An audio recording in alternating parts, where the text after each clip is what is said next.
इस घटना के बारे में सुनने के बाद आप अपने कानों पर यकीन नहीं कर पाओगे। एक बेटा होता है जो कि अपने माँ के साथ संबंध बना रहा था। अब आप बोलोगे ये कैसे हो सकता है? लेकिन ऐसा हुआ है। एक बेटा अपने माँ के साथ संबंध बना रहा था और जब बेटा अपनी माँ के साथ संबंध बना रहा था तो उसका बाप बगल में ही खड़ा होकर वो दोनों का वीडियो रिकॉर्डिंग कर रहा था। जब वो बेटा अपनी माँ के साथ संबंध बना रहा था तो उसका बाप जस्ट बगल में खड़े होकर वीडियो रिकॉर्डिंग कर रहा था। क्या ये बात यकीन करने लायक है? लेकिन ऐसा ही हुआ है। एक बेटा अपनी माँ के साथ संबंध बना रहा था और बगल में बाप खड़े होकर वीडियो रिकॉर्डिंग कर रहा था और ये सारी घटना को एक आदमी देख लेता है और वो दौड़ा हुआ पुलिस स्टेशन जाता है। फिर पुलिस वालों को ये बात बताता है। फिर पुलिस वाले दौड़े दौड़े वहां पे चले आते हैं। फिर जाकर इन तीनों की गिरफ्तारी की जाती है। लेकिन दरअसल होता यह है कि जो उसका पिता होता है वो थोड़ा सा साइको होता है। वो पिता अपनी पत्नी के साथ संबंध बना रहा था, तभी वहां पे वो अपने बेटे को बुला लेता है। अब बेटा जैसे ही आता है, अब बेटे को वो बोलता है कि वीडियो रिकॉर्डिंग करना स्टार्ट कर दो।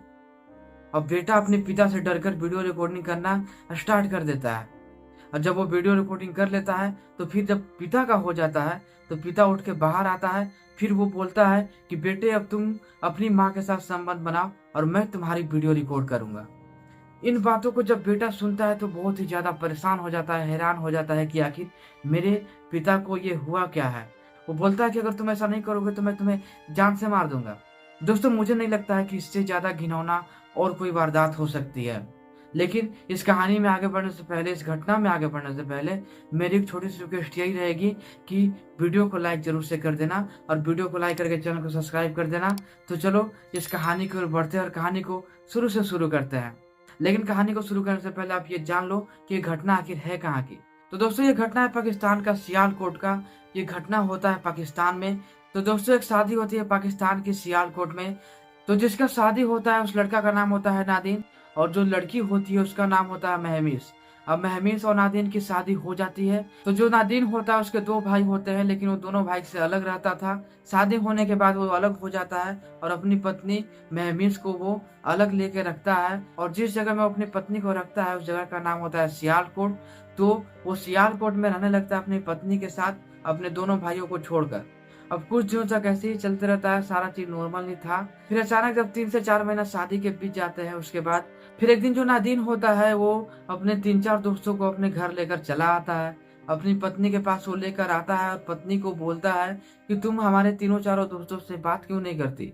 इनसे थोड़ी सी बातचीत बढ़ाओ, इन्हें खाना खिलाओ, इनके साथ रहो, इनसे दोस्ती करो, इनको खाना खिलाओ। इनके नंबर भी एक्सचेंज करवा लेता है वो। अपनी पत्नी का नंबर एक्सचेंज करवाता है अपने तीनों चारों दोस्तों के साथ और फिर बोलता है कि तुम लोग तीनों चारों एक दूसरे से फोन पर भी बात किया करना, मुझे कोई प्रॉब्लम कोई दिक्कत नहीं होगी। ये बातें सुनकर थोड़ी सी पत्नी उसकी परेशान होती है कि आखिर ये पति मेरा बोल क्या रहा है। लेकिन इतना होने के बाद फिर जब दूसरे दिन अपनी पत्नी से वो पूछता है कि मैंने जो नंबर एक्सचेंज करवाई थी क्या तुमने उन तीनों चारों से बात किया? तो वो बोलती है कि नहीं, मैंने बात नहीं किया और मैं ये सब करना भी नहीं चाहती। ये सब बातें सुनकर फिर वो पति गुस्से में आता है, अपनी पत्नी को मारने लगता है, पीटने लगता है। अब फिर वो तीनों चारों दोस्तों को वापस से घर बुलाता है और फिर अपनी पत्नी को बोलता है कि चलो तुमको इन तीनों के साथ संबंध बनाने पड़ेंगे। अब वो अपनी पत्नी को बोलने लगता है कि तुम हमारे तीनों दोस्तों के साथ संबंध बनाना स्टार्ट कर दो, अब तुम्हें इन तीनों के साथ संबंध बनाना है। पत्नी बहुत ज्यादा विरोध करती है, लेकिन वो कितना ज्यादा विरोध करती है, वहां पे 3 से 4 मर्द होता है, वो अपनी बचाव में ज्यादा कुछ नहीं कर पाती है। लेकिन वो उस दिन इतना जरूर करती है कि अपनी पति को बहुत करारा जवाब देती है, उसे मारने की कोशिश करती है, हल्ला करती है, बहुत सारे लोगों को इकट्ठा कर देती है वो। जब वो तीनों लोग उसकी पत्नी के साथ छेड़खानी करना स्टार्ट करते हैं तो बहुत सारे लोगों को चिल्लाकर इकट्ठा कर देती है। वहां पे बहुत सारे लोगों की भीड़ जमा हो जाती है। फिर वो तीनों चारों उस लड़की को छोड़ देते हैं। फिर कुछ दिनों तक उसका पति मान जाता है, इन सब हरकतों को करना बंद कर देता है, क्योंकि पत्नी तलाक देने की धमकी भी देने लगती है कि मैं तुम्हें छोड़ के चल जाऊंगी, मैं तुम्हें तलाक दे दूंगी अगर दोबारा से तुम ऐसे चीजों को मेरे साथ करने की कोशिश करोगे तो। अब ये मामला कुछ दिनों तक शांत होता है। फिर पति पत्नी वापस ऐसी ही जिंदगी जीने लगते हैं। अब नादिन के पास 3 बेटियां होती है और एक बेटा होता है। महमीस की जो सबसे बड़ी वाली बेटी होती है उसका नाम फातिमा होता है। फातिमा 16 साल की उम्र में आ गई थी। अब 16 साल उम्र जब उसका हो जाता है तो उसका पति जो नादिन होता है उसकी शादी 16 साल की उम्र में ही करवा देता है। अपनी बेटी फातिमा का वो शादी करवा देता है 16 साल की उम्र में। उसके बाद धीरे धीरे ऐसे ही दिन अब बीतते जाते हैं। उसके बाद जो उसका बेटा होता है वो भी अब बड़ा होने लगता है। उसका बेटा भी अब 18 साल की उम्र में आ चुका था और नादिन की जो 2 बेटियां बची हुई थी उसकी दाखिला वो हॉस्टल में करवा देता है। उसके बाद उसके घर में सिर्फ एक पत्नी होती है और उसका एक बेटा होता है और खुद नादिन होता है, यानी कि 3 लोग उसके घर में अब बसते हैं।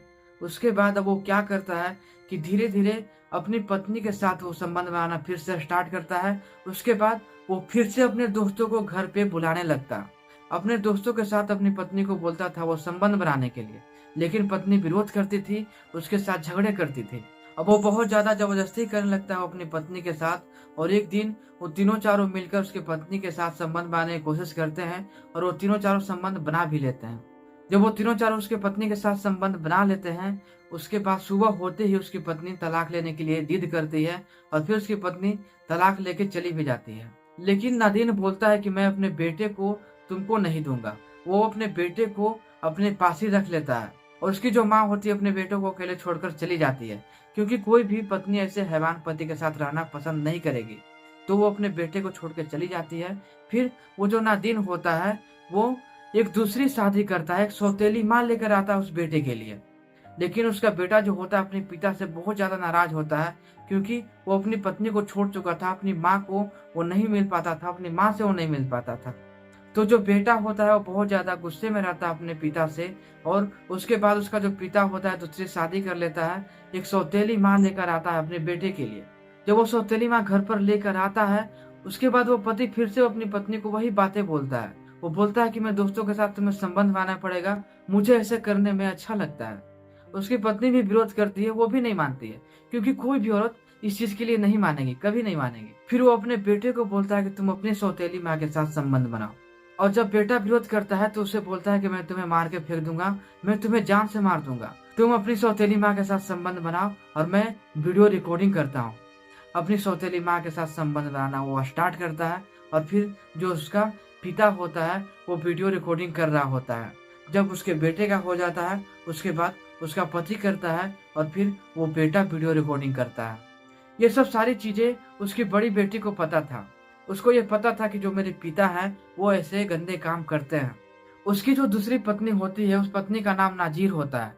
वो नाजीर के साथ अब अपने बेटे को ही संबंध बनाने के लिए बोलता था। वो बोलता था अपने बेटे को कि ये तुम्हारी सौतेली माँ है, तुमको कोई दिक्कत नहीं होना चाहिए, तुम इसके साथ डेली संबंध बनाओगे और मैं वीडियो रिकॉर्डिंग करूंगा और मुझे ऐसे करने में बहुत अच्छा लगता है।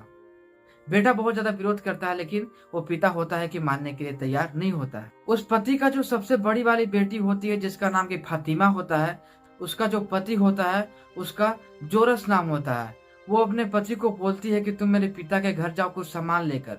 उसका जो पति होता है वो फातिमा के घर जाता है कुछ सामान को पहुंचाने के लिए।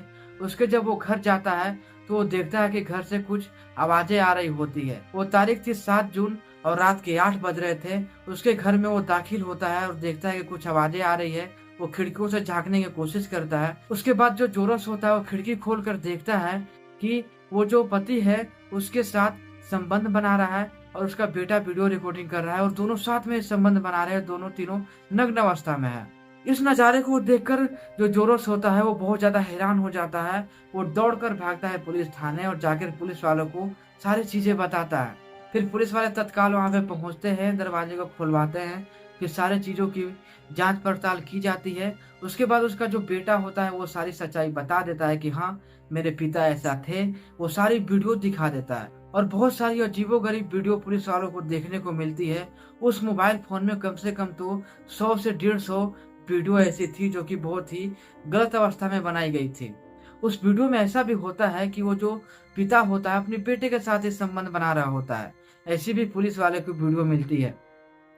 वो जो पिता होता है अपने बेटे को भी नहीं छोड़ता है। अपने बेटे के साथ भी वो गलत काम करता है, अपनी पत्नी के साथ तो करता ही था और अपने बेटे को भी बोलता है अपनी माँ के साथ संबंध बनाने के लिए।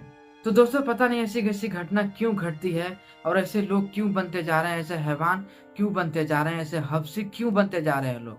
दोस्तों इस वीडियो के बारे में आपकी राय मैं जानना चाहता हूँ। आपकी राय क्या रहेगी इस वीडियो के बारे में? अपनी राय हमें कमेंट में जरूर से शेयर कर दीजिएगा। तो इस कहानी को अब यहीं पे खत्म करते हैं और मिलते हैं किसी ऐसी ही नई कहानी नई स्टोरी के साथ। लेकिन आपसे एक यही रिक्वेस्ट रहेगी कि वीडियो को लाइक करके चैनल को सब्सक्राइब जरूर से कर दीजिएगा, तो चलो, मैं आपसे विदा लेना चाहता हूँ। तो मिलता हूँ किसी नई कहानी, नई स्टोरी के साथ। तब तक के लिए अपना ध्यान रखें, सेफ रहें और सतर्क रहें।